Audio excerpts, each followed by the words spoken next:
Si en 2026 vous choisissez mal vos ETF, vous pouvez perdre des années de performance. Pas parce que les marchés sont mauvais, mais parce que de mauvais choix en investissement coûtent très cher et encore plus sur le long terme. Et malheureusement, l'immense majorité des particuliers fait exactement ces erreurs. Ne pas avoir d'ETF, avoir de mauvais ETF, avoir trop d'ETF ou faire trop de changements dans son portefeuille. Et donc les mêmes questions reviennent systématiquement.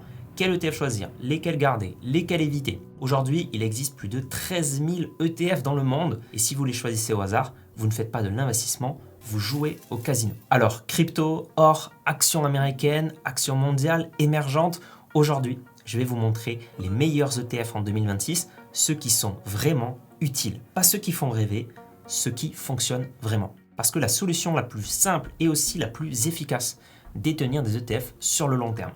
Ce n'est pas une opinion. Chaque année, l'étude Spiva montre que plus de 97% des gérants professionnels n'arrivent pas à battre une simple stratégie indicielle sur le long terme. Donc en investissant bien en ETF, vous ferez partie du top 3% des meilleurs investisseurs de la planète. Et vous allez voir en plus passivement en passant très peu de temps. Et l'an dernier, j'ai publié un top ETF 2025 qui a été énormément utilisé. Mais le problème, c'est que cette sélection ne se fiche jamais. De nombreux ETF ont été créés en 2025 et viennent rebattre les cartes. D'autres ETF se sont mieux comportés et donc deviennent meilleurs. Et donc c'est pour ça que j'ai décidé de le réactualiser entièrement pour 2026. Bonjour, je suis Mathieu Louvet, conseiller en gestion de patrimoine, fondateur de S'Investir Conseil. Et que vous soyez débutant ou déjà investi en ETF, et bien dans cette vidéo, je vais vous présenter les ETF à éviter, mais surtout les meilleurs ETF en 2026. Et avant de plonger dans le vif du sujet, eh bien sachez que vous n'avez pas besoin de prendre de notes. J'ai compilé toute la liste des ETF mentionnés dans cette vidéo, avec toutes leurs caractéristiques, leur code ISIN, pour les retrouver facilement, et avec même d'autres ETF bonus en plus que je n'aurai pas le temps de détailler ici. Donc pour télécharger cette liste, cliquez sur le premier lien en description. Allez, on attaque tout de suite avec la base, les meilleurs ETF pour investir en France. Alors commençons par la France, ce qui va nous permettre de comprendre toute la logique ensuite des autres ETF. Vous allez voir. Donc en France, l'indice le plus connu, c'est le CAC 40. Le CAC 40 regroupe 40 des plus grosses capitalisations françaises avec des géants comme LVMH, Air Liquide, L'Oréal, Sanofi, Airbus. Attention, le CAC 40 que vous entendez tous les jours dans les médias est trompeur. Il serait aujourd'hui autour de 8100 points. Il est trompeur parce qu'il ne prend pas en compte les dividendes.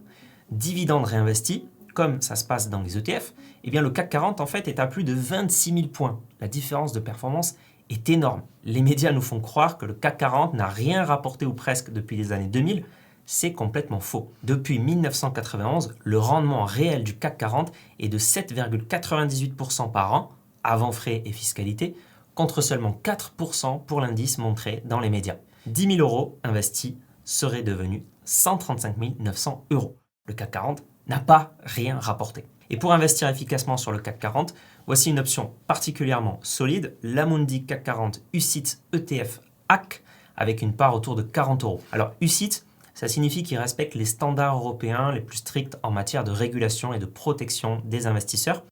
AC, c'est pour accumulation, ça veut dire une chose essentielle, les dividendes sont automatiquement réinvestis dans l'ETF, ce qui maximise l'effet des intérêts composés sans effort de votre part. Il existe aussi une part distribuante qui vous verse les dividendes plutôt que de les réinvestir, mais attention, sur compte titre, les dividendes sont fiscalisés, ce qui en fait un choix clairement moins efficient. Passer par la case impôt chaque année plus la case déclaration d'impôt, vraiment, c'est pas pertinent. Et puis cet ETF, il coche toutes les cases. Des frais maîtrisés, 0,25% par an. Il est éligible au PEA, donc le plan épargne en action qui vous exonère d'impôt sur le revenu après 5 ans. Son encours, il est énorme, à peu près 4 milliards d'euros, gage de solidité et de liquidité. Il existe bien sûr d'autres ETF répliquant le CAC 40, comme le Xtrackers CAC 40, émis par Xtracker, le plus grand émetteur allemand d'ETF. Ses frais sont légèrement plus bas, mais sa réplication est moins bonne que celle de celui d'Amundi, avec une légère sous-performance dans le temps. Donc, pro tip essentiel, ne vous arrêtez jamais uniquement aux frais affichés. La performance réelle est bien plus parlante parce qu'elle intègre déjà les frais et la qualité de réplication. Les frais étant effectivement prélevés au fil de l'eau directement sur la performance de l'ETF. Donc en investissement, ce n'est pas toujours ce qui coûte le moins cher qui rapporte le plus. Ça, c'est très important à comprendre. Attention, deux secteurs dominent très largement le CAC 40. L'industrie, environ 30%, Airbus, Schneider, Safran. et les biens de consommation cyclique avec 20%, et notamment donc le luxe, LVMH, Hermès, Kering. Et donc ces deux secteurs représentent à eux seuls plus de 50% de l'indice. Donc le CAC 40 est un indice très concentré. Déjà, il n'y a que 40 entreprises. Il est particulièrement exposé au luxe, qui peut être excellent en phase de croissance mondiale, mais beaucoup plus fragile en cas de ralentissement. Et puis, alors, heureusement, même si les entreprises sont françaises, près de 70% de leur chiffre d'affaires est réalisé à l'international. Donc, ce n'est pas un indice France pur, mais il reste quand même très dépendant de la conjoncture européenne et même de la conjoncture française. Attention d'ailleurs, la France ne représente qu'environ 2% de la capitalisation boursière mondiale. Et donc, se limiter au CAC 40, c'est tomber dans un piège classique, le biais domestique. On surpondère ce qu'on connaît. Et donc, vous laissez 98% de la bourse de côté et vous liez dangereusement votre épargne à la seule santé économique française. Donc, pour investir intelligemment, il faut voir plus large. Et donc, voyons maintenant les meilleurs ETF pour investir en Europe. Donc, pour élargir le champ, direction l'indice Eurostoxx 600. 600 entreprises, ce qui en fait l'un des indices les plus larges d'Europe. On y retrouve par exemple ASML, HSBC, Nestlé, AstraZeneca, Siemens, LVMH, tous les secteurs d'activité avec notamment les banques européennes qui pèsent lourd, presque 25% pour le seul secteur de la finance, 19% pour l'industrie, 13% pour la santé. On a 17 pays à l'intérieur avec notamment le Royaume-Uni à 23%, la France à 16%, l'Allemagne et la Suisse tous les deux à 14%. Et avec un ETF qui réplique cet indice, vous avez en portefeuille autour de 90% de la capitalisation européenne et vous avez à l'intérieur toutes les sociétés du CAC 40 comprises dedans. Donc pas besoin de détenir à la fois un ETF CAC 40 plus un ETF Eurostoxx 600. Côté performance, depuis 1991, il a rapporté 8,24% par an, surperformant le CAC 40. 10 000 € investis serait devenu 147 800 €. Et pour s'exposer efficacement à l'Eurostoxx 600, deux options se distinguent clairement. Le Amundi Stoxx Europe 600, un ETF très solide, avec une part autour de 280 €, des frais ultra compétitifs à 0,07% par an, une version capitalisante, donc des dividendes automatiquement réinvestis, et plus de 14 milliards d'euros d'encours. Point important, il n'est pas éligible au PEA. Donc vous le retrouverez sur compte titre, PER ou assurance vie. Et pour du PEA, il faudra opter pour le BNP Paribas Easy Stocks Europe 600. Prix par part très accessible autour de 18 €, 0,18% de frais annuels et environ 800 millions d'euros d'encours. Donc deux ETF sérieux à choisir principalement en fonction de l'enveloppe fiscale que vous utilisez. Attention sur l'Europe aux indices trop concentrés comme le Eurostoxx 50, il n'y a que 50 entreprises, ou pire, les ETF n'investissant que sur un seul secteur comme le Eurostoxx Banks, donc uniquement sur les banques. Point de vigilance important, l'Europe reste structurellement moins dynamique que les États-Unis, en tout cas sur les marchés financiers. Et attention également, le secteur de la tech y demeure largement sous-représenté, seulement 7% de l'indice. Alors certes, cet indice Eurostoxx 600, il couvre environ 90% de la capitalisation européenne, mais à l'échelle mondiale, ça représente qu'environ 10% de la capitalisation globale. Autrement dit, bien diversifié en Europe, c'est bien, mais c'est loin d'être suffisant. Donc investir sur les US, sur les États-Unis, c'est essentiel dans un portefeuille diversifié. Donc voyons maintenant les meilleurs ETF USA. Donc passons aux choses sérieuses. La locomotive de la bourse, l'indice S&P 500 regroupant 500 des plus grosses entreprises cotées aux États-Unis. C'est pas juste un indice, c'est vraiment la référence absolue en bourse. Et en une ligne, vous captez 80% de la capitalisation américaine et près de 60% de la bourse mondiale. Vous devenez instantanément copropriétaire des plus grandes sociétés du monde, Apple, Microsoft, Amazon, Tesla, Nvidia. Côté secteur, l'indice est tiré notamment par la technologie, autour de 34%, la finance, 13%, les services de communication, autour de 10%. Et depuis 1991, le S&P 500 affiche 11,79% de rentabilité annualisée dividende réinvestie. 10 000 € investis à l'époque seraient devenus 442 600 €, avant fiscalité, inflation et impôts évidemment. Et donc surperformant largement les actions françaises et européennes. Attention, les performances passées ne préjugent pas des performances futures, mais il est donc impossible d'ignorer les États-Unis dans son portefeuille. Et pour s'exposer au S&P 500, une option très intéressante, c'est le iShares Core S&P 500, tout simplement le plus gros ETF en Europe avec 132 milliards de dollars d'encours, ou bien encore le SPDR S&P 500. Alors SPDR, c'est le troisième plus grand émetteur d'ETF au monde, et cet ETF, il affiche les frais les plus bas du marché européen, 0,03% par an. Il est capitalisant, il pèse plus de 30 milliards de dollars d'encours, et s'achète autour de 14 € la part. Sur le papier, donc difficile de faire plus attractif, mais encore une fois, le moins cher n'est pas toujours le plus performant. Et donc sur le S&P 500, si on regarde la qualité de réplication, eh bien ça peut faire la différence. Et donc pour une réplication plus fidèle, les ETF à réplication indirecte, donc avec des swaps financiers, eh bien sont plus efficaces. Donc si ça ne vous parle pas, je vous renvoie à mon guide ETF complet, je mettrai le lien en description. Donc c'est le cas par exemple pour le Amundi Core S&P 500 Swap ou le iShares S&P 500 Swap de BlackRock. Sur les 12 derniers mois, pour un S&P 500 à 17,4% de performance, le SPDR affiche 17,56%. Et pour celui de BlackRock, qui pourtant a des frais plus élevés, il monte à plus 17,72%. Donc c'est encore une preuve concrète que la performance réelle compte plus que le simple niveau de frais. Alors une autre idée pour s'exposer au marché des actions américaines, c'est l'indice MSCI USA.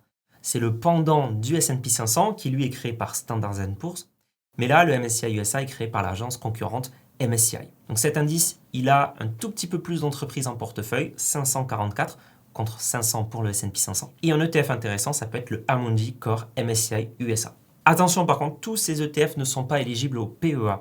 Sur PEA, on trouvera de formidables alternatives avec notamment un nouvel ETF créé en mai 2025 qui vient concurrencer le marché, le iShares S&P 500 Swap PEA, donc de BlackRock, s'achetant autour de 5 € la part, très accessible, du coup accessible vraiment à tout le monde, avec des frais à 0,10% par an, capitalisant, et pour l'instant, que 17 millions d'euros d'encours. Donc impossible d'analyser sa réplication pour le moment, il est trop jeune.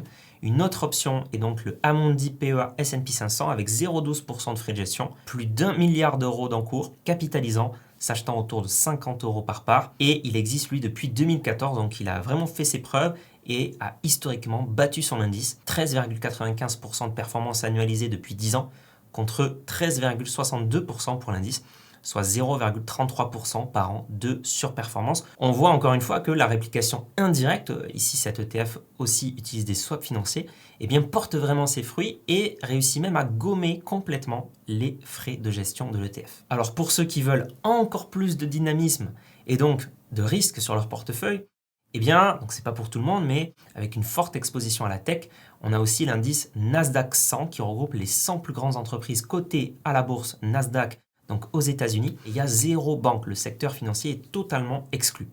Pour s'y exposer, le Amundi Core Nasdaq 100 Swap, capitalisant 0,22% de frais annuels, en cours de plus de 5 milliards d'euros, une très bonne réplication. Et sur PEA, vous trouverez la version Amundi PEA Nasdaq 100, capitalisant 0,3% de frais par an, plus de 800 millions d'euros d'encours. Mais soyons clairs, le Nasdaq 100 est cyclique et très volatile. Lors de l'éclatement de la bulle Internet dans les années 2000, l'indice a perdu plus de 80% et il a fallu 13 ans pour s'en remettre.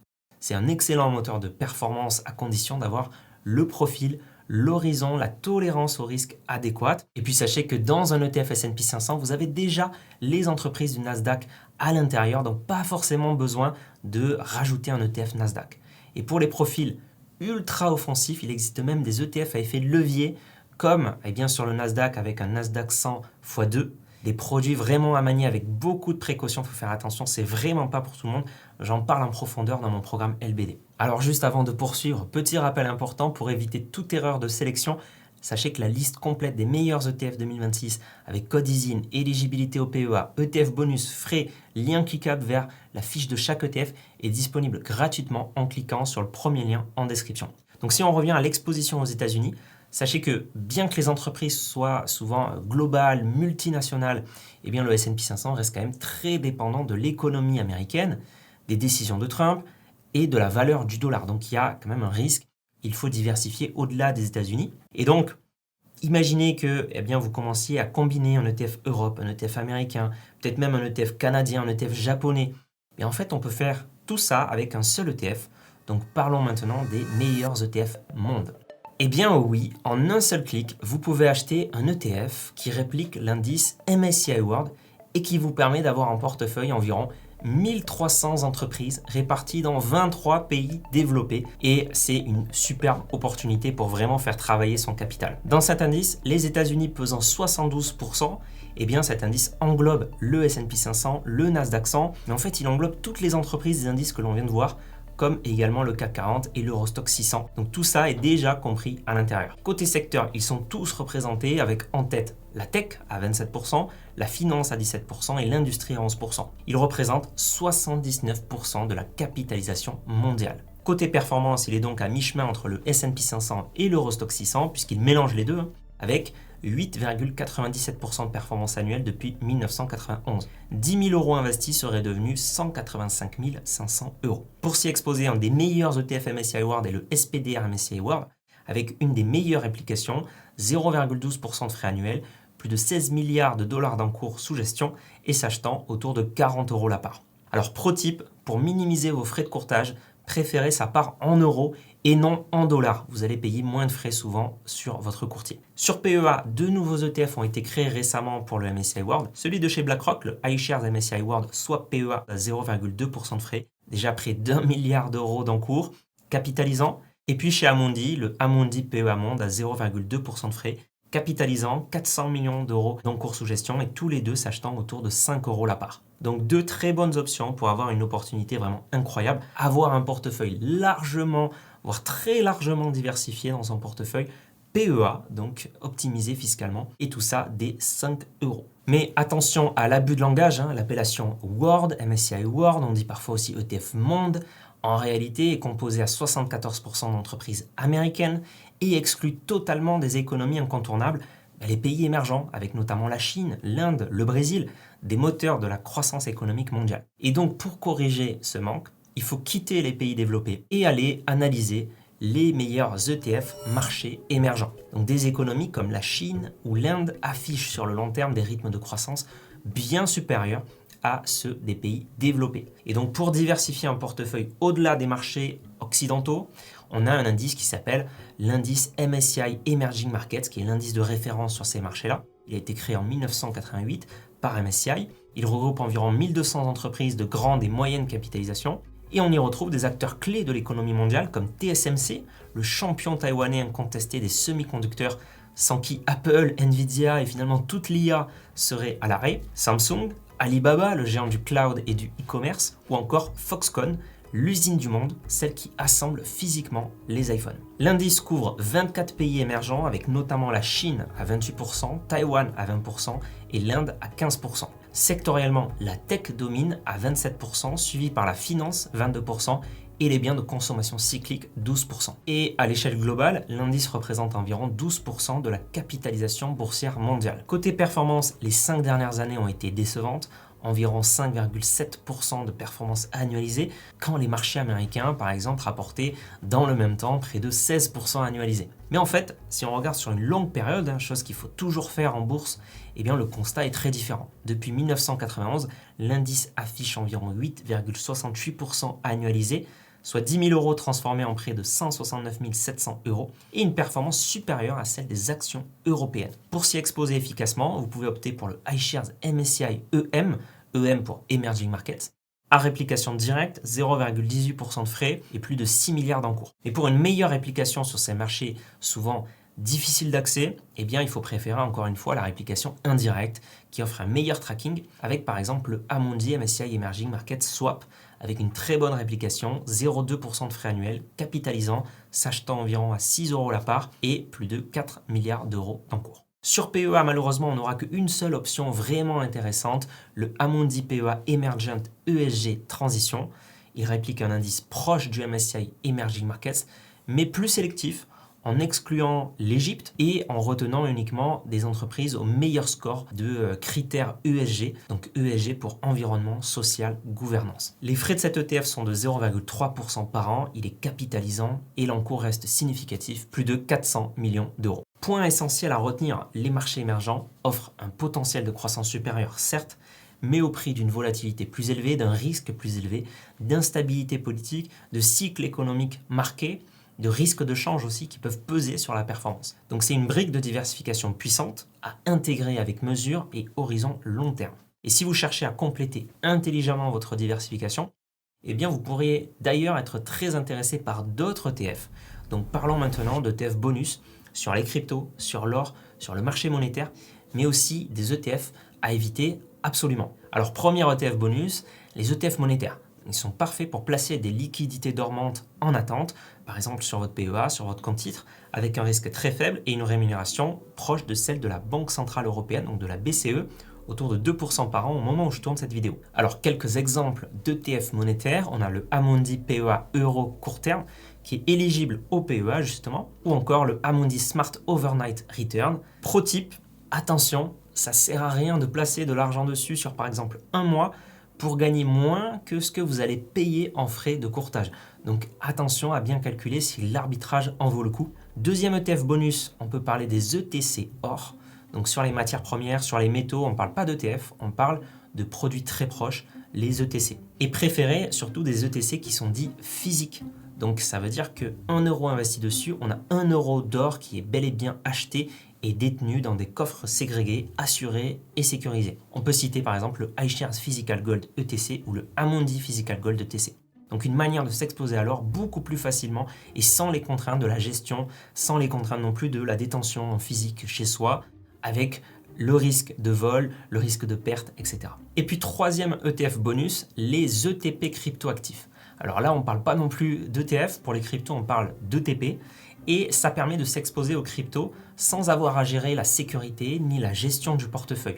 Donc vous déléguez tout ça au gestionnaire de l'ETP. Donc pas besoin d'ouvrir un compte crypto, votre courtier boursier sur compte titre vous suffira. Et vous pouvez même bénéficier de rémunération de stacking, donc de rendement sur vos cryptos actifs via votre ETF, via votre ETP plutôt, comme avec le CoinShares Physical Stacked Ethereum et qui a d'ailleurs 0% de frais de gestion qui sont gommés grâce à ce stacking. On peut aussi parler des ETP diversifiés avec des paniers diversifiés de crypto et qui vont en plus s'auto-nettoyer, comme par exemple le 21 Shares Crypto Basket 10 Core, donc qui vous expose au top 10 des cryptos. Attention, évidemment, avec un ETP crypto, vous n'avez pas accès aux usages des cryptoactifs. Donc par exemple, vous ne pouvez pas envoyer du Bitcoin à un ami, par exemple, avec un ETP crypto. Voilà, c'est assimilable au fonctionnement d'un ETF sur un compte titre. Et attention aussi, évidemment, le marché crypto est extrêmement volatile et ne convient pas à tous les profils. Et dans cette vidéo, je suis resté sur un niveau accessible à tous. D'autres ETF pourraient permettre d'aller encore plus loin avec des ETF plus avancés comme des ETF Smart Beta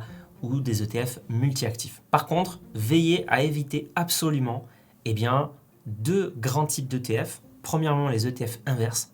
Donc vous misez sur la baisse des marchés boursiers alors même qu'ils sont structurellement haussiers, impliquant donc un rapport risque-rendement complètement défavorable. Bref, vous spéculez, vous jouez, vous pariez, vous prenez des risques démesurés, mais vous n'investissez absolument pas de manière intelligente avec ce genre de produit. Et puis, évitez absolument aussi tous les ETF ultra thématiques, opportunistes.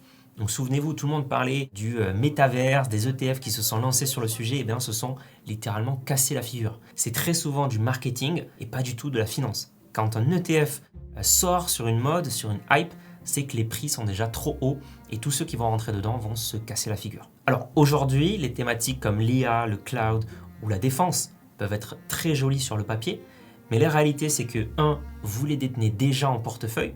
Donc si vous avez un portefeuille déjà largement diversifié, vous les avez déjà. 2. Il y a déjà un consensus pour dire qu'il y a de l'avenir sur ces secteurs. Donc les prix de ces actions ont déjà largement augmenté. Certains parlent même de bulles et donc annihilant toute opportunité d'arbitrage possible. Donc en 2026, investir efficacement, ce n'est pas chercher le coup parfait, c'est choisir les bons outils, les garder longtemps et laisser le temps et les intérêts composés faire leur travail. Donc petit rappel, vous pouvez télécharger gratuitement la liste complète de ces meilleurs ETF en 2026, code ISIN, frais, éligibilité au PEA, en cours, politique de dividendes, lien cliquable vers la fiche de chaque ETF et même des ETF bonus exclusifs en plus dont je n'ai pas eu le temps de présenter ici. Donc c'est le premier lien en description pour y avoir accès. Merci d'avoir suivi cette vidéo, je vous souhaite une très bonne année 2026.